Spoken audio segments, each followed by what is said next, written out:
Hey guys, Aaron Dorr here with the American Firearms Association.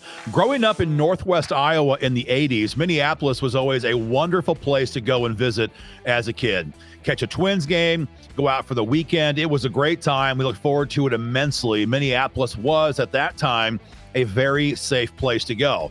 If you live, though, in the upper Midwest these days, you know that Minneapolis is absolutely infested with violent crime. It's a combination of Governor Walz, who is a radical leftist nut job, who is importing violent criminals from foreign countries. It's also because Soros-backed prosecutors simply will not put bad guys in jail. And the state has no stand your ground law. So law-abiding citizens are always having a disadvantage when it comes to stopping violent criminals in public places. Thankfully, Minnesota does have castle doctrine, and today's video is an application of the state's castle doctrine law. And shockingly, it's a case where the Hennepin County Attorney's Office actually got it right and did not prosecute this homeowner for what was clearly a case of self-defense.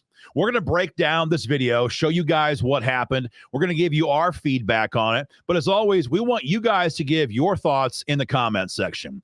What does this person do right?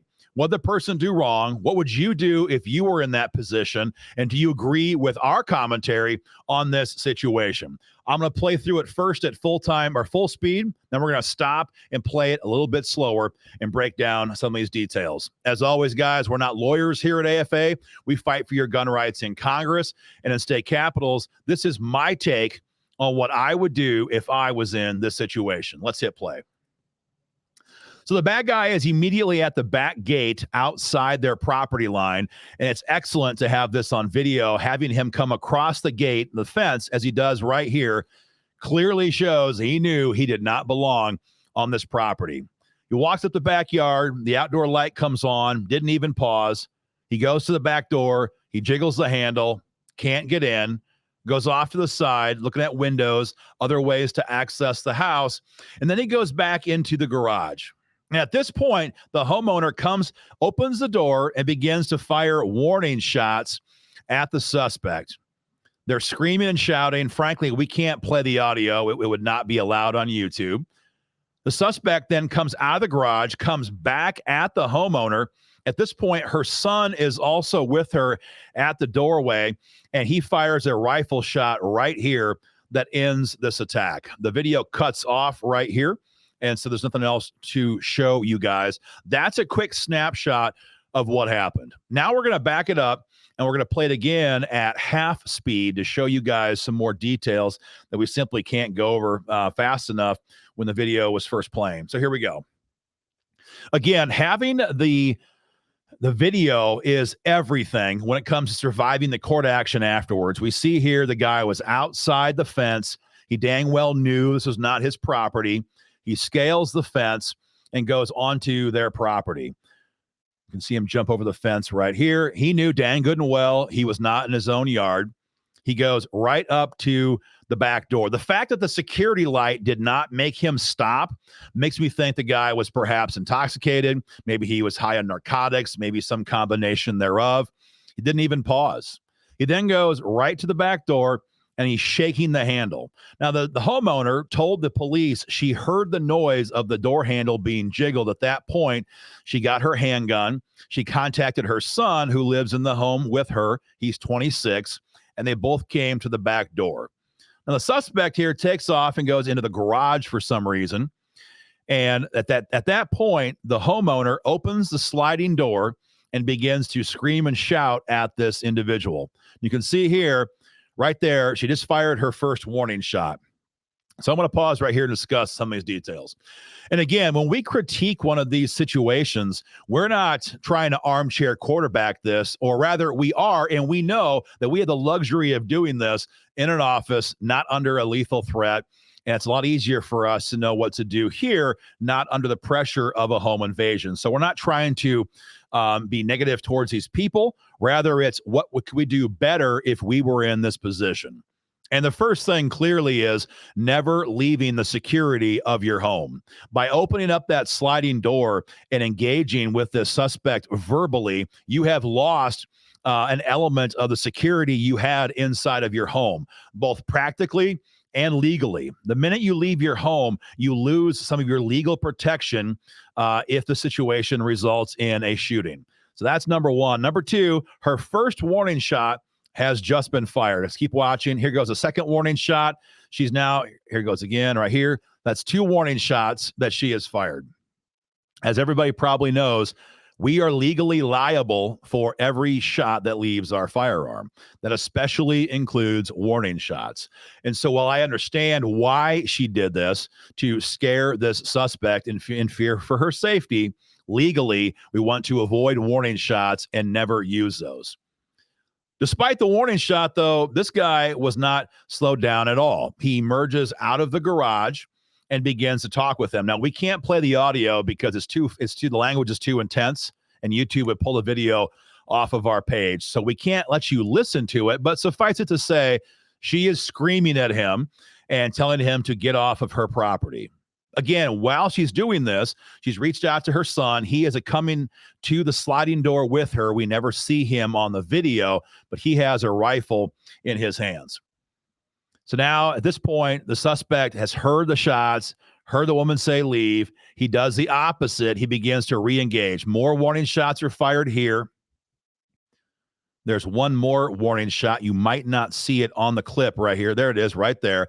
So now she's fired at least 4 warning shots at this guy, and he has not fled the scene yet. So clearly at this point, it is pretty obvious to everybody this guy is a very serious threat, and he is not leaving, not with the fence, not with the security light, and now with 4 warning shots, he is still not leaving. I want to ask you guys what you think about the distance right here.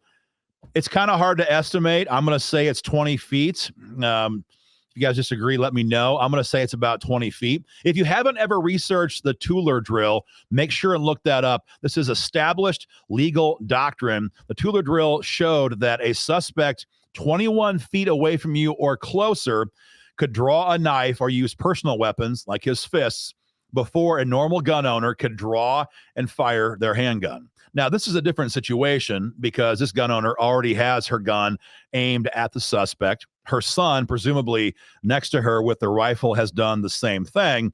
But just remember, when you're in these kind of situations, if you let a suspect close any closer than this, if you're not already up on target, you will not be able to react fast enough if that suspect rushes you and tries to harm you. So definitely be aware of the distance. In my opinion, having the gun up on target, this is a safe distance to not yet lethally engage. Any step closer than this, though, in my opinion, has to be a lethal threat and treated as such. But I personally am comfortable with not having fired a fatal shot yet, as long as my gun is up and on target. If you disagree, guys, let me know in the comment section. I'm going to hit play again. Final warning shot. At this point, he gets up on the steps. And at this point, the final shot is fired. We do not see this on the video. The son fires a rifle. We do not know what kind of rifle it was. Sounds like 2 shots were fired, and the video cuts right here. We do not see him fall. We do know that the suspect was Martin Lee Johnson. He died at the scene. Of course, there was a big community uproar because he was shot and killed on site in the midst of a home invasion. But of course, that doesn't stop the rioting crowd that we have in America's big cities. So from a tactical standpoint, I give her fairly decent marks. I give her big props for having a fence around her property. Give her high marks for having security lights with motion sensors. I give her props for being alert and awake enough to realize someone's trying to wiggle her door handle. And when she came to the door armed. Those are all points in her favor. We've already discussed the warning shots. She gets negative points for firing warning shots. If any of those, God forbid, hit somebody, she would be criminally charged for that. We do not ever want to see warning shots. And she gets negative points, if you want to call it that, for opening up her home in the first place and talking to this person. You must stay in your home, maintain the advantage tactically, maintain the advantage legally, and make him break into your home. In the midst of that, that's when you can most safely engage, safely physically and safely, legally. Thankfully for this couple, or for the mother and son in this case, Minnesota does have castle doctrine-in-law, and in large part because of this video, the Hennepin County Attorney's Office chose to not charge them with crimes. So she also gets high points for having a Ring door camera or some kind of a system to document these situations, which clearly helped protect her from being charged for what was clearly a case of self-defense. So guys, that's our take on the shooting. Let me know what you think in the comments section. What do you agree with? What do you disagree with? Do you like our analysis? And as always, guys, subscribe for more information and more content from our channel, and join the fight for freedom today at joinafa.org.